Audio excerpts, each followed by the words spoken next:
This is Switchpoint Magic. Good morning, everybody. I'm Hawa, and I'm working with IntraHealth. I'm supposed to share a story with you this morning. So I'm going to start it the way we started in our country. A very long time ago, I started my career as a youth program officer in a small local NGO.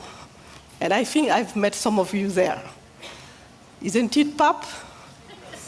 Yes. So this was not my ambition.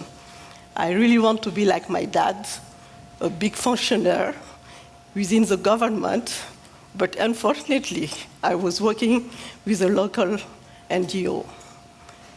But this position really brings me meet very nice people, very nice young girls with strong stories. I can easily remember, this small 12 years old girl. Her name was Yasin. She was shy like me today. And she came to us, visit the clinics, and has had a lot of questions on periods, on puberty. And we were really wondering, why is she asking so many questions? She had no answer at home, and she missed, many courses at schools, because when she had her period, she didn't want people to know it. She missed also an exam, and when she came to see us, it was to have a medical certificate to justify all these absences. I can also remember Umi.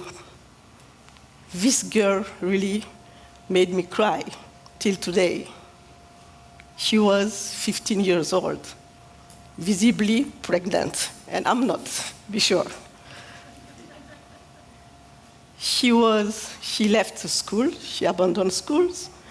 She was living with her aunt because her parents did not want her to live with them.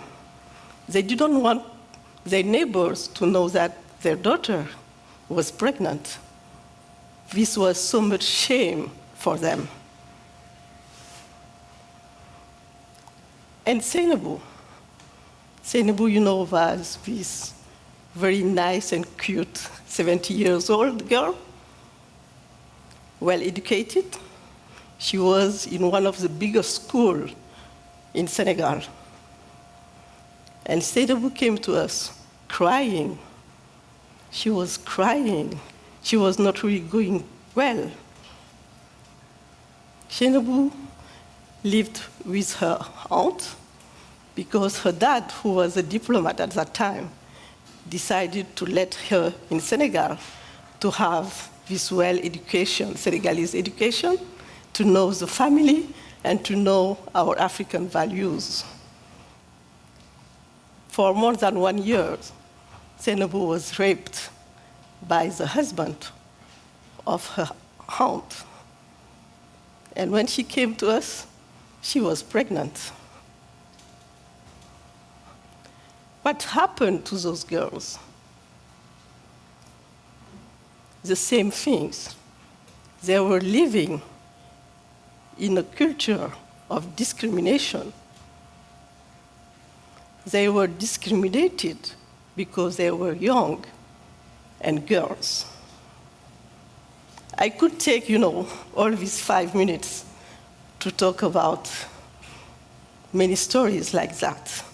And I'm sure the same exists in all over the countries, even here in the United States, but more in Africa.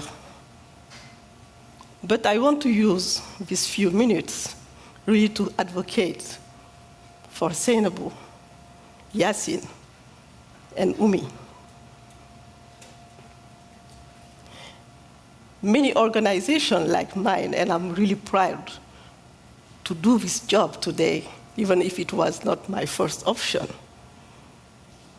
work really to make young girls have access to education, a comprehensive reproductive health education, have access to health services, have access to information. And when I talk about services, this includes family planning, contraceptives also. Making sure that young girls can really enjoy their rights, because to me, it's really an issue of right. Making sure that they can enjoy this right really will maybe ensure them healthier life, have healthier children, but also will have a great impact in the development of our countries. Will have an impact in the economic growth of our countries, and really will help us take the opportunity of this demographic dividend. I need to look at my notes to be sure that I'm going to say everything on that and I won't forget anything. So, before ending, I really want to share with you another story.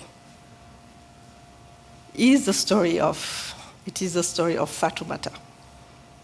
Fatoumata was a 15-year-old girl I've met in 2011 in Kolda. So Kolda is one of the remote areas in Senegal, well known really for the high rate of early marriage, early pregnancies, all these, bad things for girls. And Fatoumata, when I talked to her, just tell me her story. One day, her dad come to her, telling her, I'm going to give you in marriage. Now you are 15, you are a young girl, you can get married. Fatoumata was very brilliant at school. She attended life skills lesson at school for more than 1 year. And her school was one of the schools selected by a program implemented by IntraHealth International to really strengthen young girls and young boys to make the right choice for their life. So she went to see her director,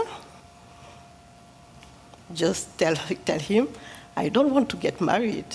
I want really to finish my studies. I want to become someone in this country. So the director went to see the dad and really explained him what kind of opportunities Fatoumata will miss by being with them, by being married, and also what kind of consequences he can have by giving his girl in marriage so early. And the dad, I think, he was most afraid to go to jail, I'm pretty sure. So he decided not to marry Fatoumata, and she ended her studies. What happened there, too? Fatoumata was able to make choice because she was supported for more than 1 year to know her rights, to know how to defend herself. The director, really with tenacity, went to see the father because he knew that it was one of his roles to protect all the young girls in his school. The father understands that he has maybe power, but also he has duties and responsibilities to make sure that her girl is well educated. I really want to end by this positive note because that shows that with tenacity, we can change things. With tenacity, we can really change the life of many young girls in Senegal, in Africa, and across the world. So let us together, with tenacity, do that. Thank you.